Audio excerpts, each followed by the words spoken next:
शरद पवार बड़े परिवार से, उनके जो परिवार में सबसे बड़े भी होने के नाते हो सकता है कि इस परिवार को एकजुट करना। महाराष्ट्र के उप मुख्यमंत्री अजीत पवार का अचानक से यूं चला जाना हर किसी को विचलित कर रहा है। हर किसी के लिए ये परेशानी वाली बात है, क्योंकि दादा अजीत को लेकर जो लोगों के अंदर प्रेम था, जिस तरीके से दादा अजीत को वो मान सम्मान से देखते थे, आज वो तमाम चीजें रुक सी गई हैं।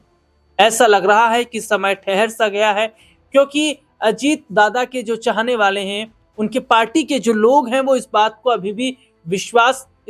विश्वास नहीं कर पा रहे कि अजीत पवार आज हमारे बीच नहीं है। लेकिन सच तो सच होता है।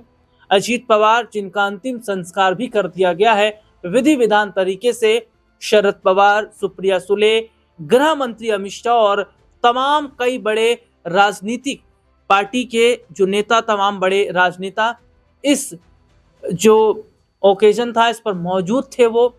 लेकिन यहाँ पर एक सबसे बड़ा सवाल ये खड़ा हो रहा है कि क्या दादा अजीत पवार के चले जाने के बाद उनकी पार्टी अब खत्म हो जाएगी? क्या पार्टी भी टूट जाएगी?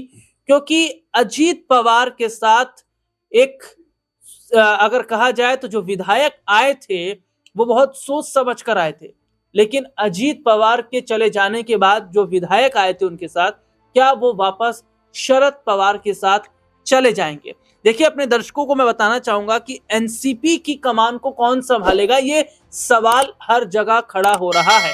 और विधायकों की अगर हम बात करते हैं तो क्या विधायकों के टूटने की उम्मीद है, या फिर इन विधायकों को बांध कर रख पाएगा वो शख्स जो एनसीपी की कमान को संभालेगा?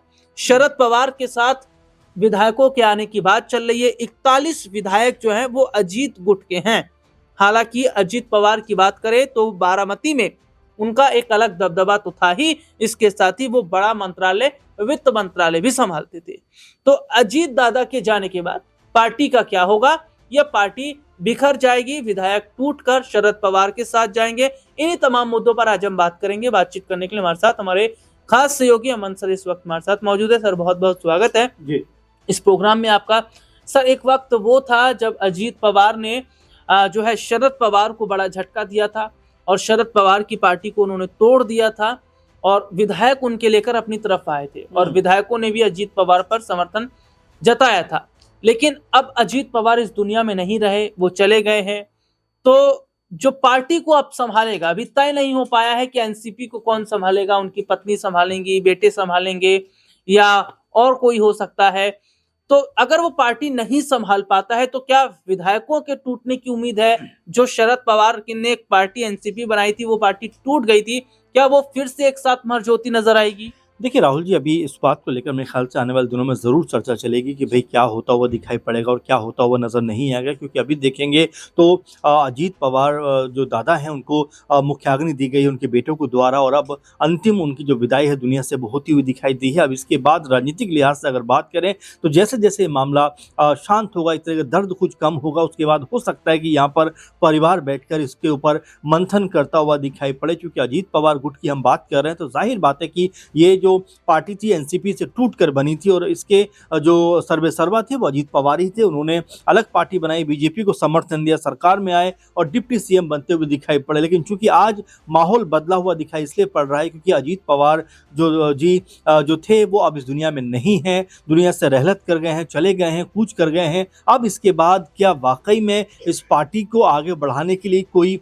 मजबूत छवि निकल कर सामने आएगी? क्योंकि 2-3 नामों के ऊपर सबसे अधिक चर्चा है। क्या सुनेत्रा पवार पार्टी को संभालने की काबिलियत रखती हैं? क्या उनकी अगुवाई में अब ये पार्टी आगे बढ़ती हुई नजर आएगी? क्या वो पार्टी को संभालते हुए दिखाई देंगे? डिप्टी सीएम का जो पद खाली हुआ है, क्या ये उनको मिलता हुआ दिखाई पड़ेगा? और साथ में क्या वो पार्टी की अगुवाई यहाँ पर करती हुई दिखाई पड़ेंगी? नंबर एक बात। दूसरी बात, पार्थ पवार का नाम भी लगातार सुर्खियों में बना हुआ है, क्योंकि बड़े बेटे हैं अजीत पवार के, और अजीत पवार जितना कद कहीं ना कहीं वो भी बनाना चाहते होंगे, लेकिन उसके लिए अभी बहुत सारे आजमाइश के दौर से गुजरना पड़ेगा। तो क्या इसकी जिम्मेदारी लेने के लिए वो तैयार हैं? क्या वो पूरी तरह से इस बात को अब मान कर चल रहे हैं कि पिता के बाद वो ही उन्हीं गद्दी संभालेंगे, उनका ही नाम निकल कर सामने आएगा? तो अभी उनके नाम पे भी चर्चा है, प्रफुल्ल पटेल को लेकर भी ये बात हो रही है, क्योंकि वो भी काफी अनुभवी व्यक्ति हैं, अनुभव रखते हैं अच्छा खासा। तो क्या उनके नाम पे भी मोहर लग सकती है। और सबसे महत्वपूर्ण बात जो आपने कही कि क्या यहाँ से जो विधायक हैं अब अजीत पवार गुट के,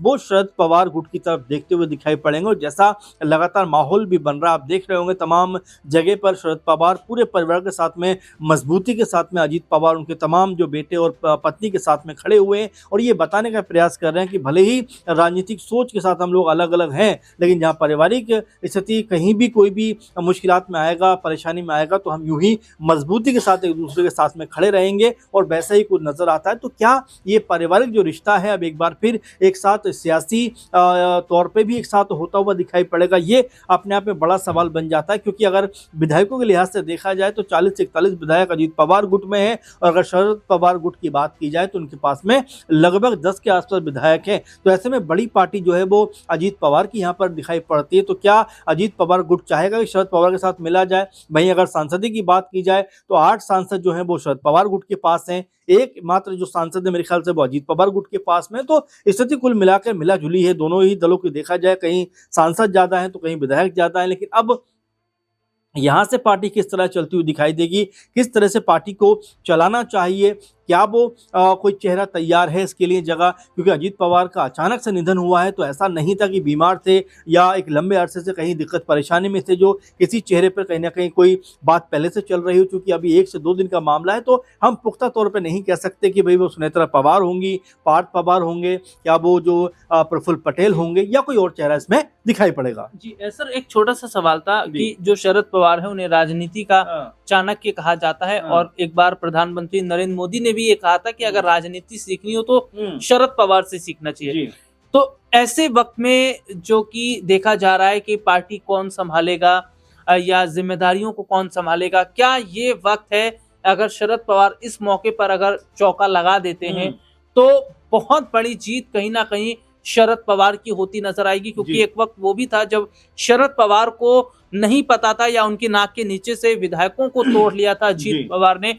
क्या अब वो वक्त शरद पवार के पास आ गया है? देखिए अभी हाँ बहुत जल्दबाजी हो कहना, लेकिन बिल्कुल इसमें कोई दो राय की बात नहीं। क्योंकि शरद पवार बड़े परिवार से, उनके जो परिवार में सबसे बड़े भी होने के नाते हो सकता है कि इस परिवार को एकजुट करना चाहे, पार्टी को एकजुट करना चाहे, ये भी होता हुआ दिखाई पड़ता है। और देखिए जब निधन होता है, देहांत होता है परिवार में किसी का, तो कहीं ना कहीं आपस में जुड़ाव पैदा हो जाता है। आप देखेंगे जब मुलायम सिंह यादव जिस दुनिया से चले गए, उसके बाद में जो शिवपाल यादव थे जो अलग पार्टी बनाकर चल रहे थे, वो अपने भतीजे के साथ में आकर खड़े हो जाते हैं और दोनों की चाचा भतीजे की जोड़ी एक साथ चलती हुई नजर आती है। और जब चुनाव होते हैं, आम चुनाव जब उत्तर प्रदेश समेत समूचे देश में, तब 37 सीटें समाजवादी पार्टी जीतती हुई दिखाई पड़ती है। तो एक साथ आने का कहीं ना कहीं फायदा मिलता हुआ दिखाई पड़ता है। इसका मैं अगर एग्जाम्पल के तौर पर ही बात करूं तो आप देखेंगे अगर बारामती सीट की बात की जाए, क्योंकि 2024 में वहां से अजीत पवार की पत्नी सुनेत्रा पवार भी चुनाव लड़ी, इसके अलावा साथ ही सुप्रिया सुले शरद पवार की बेटी वो भी चुनाव लड़ी। और जब चुनाव का फैसला आता है तो सुनेत्रा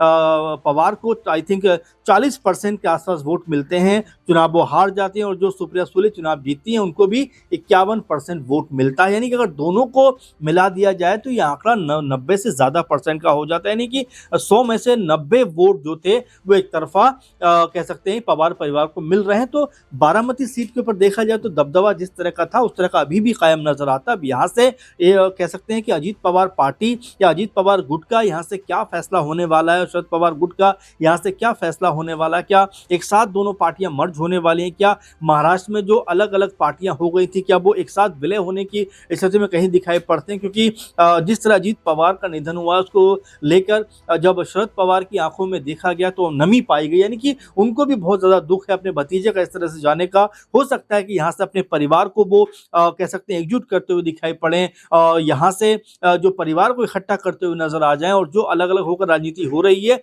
वो एक मंच पे होती हुई दिखाई पड़ जाए। तो देखिए जैसे कि सर ने बताया है कि हो सकता है कि जो परिवार है उसको एकजुट किया जाए, क्योंकि ये वक्त है परिवार को एकजुट करने का।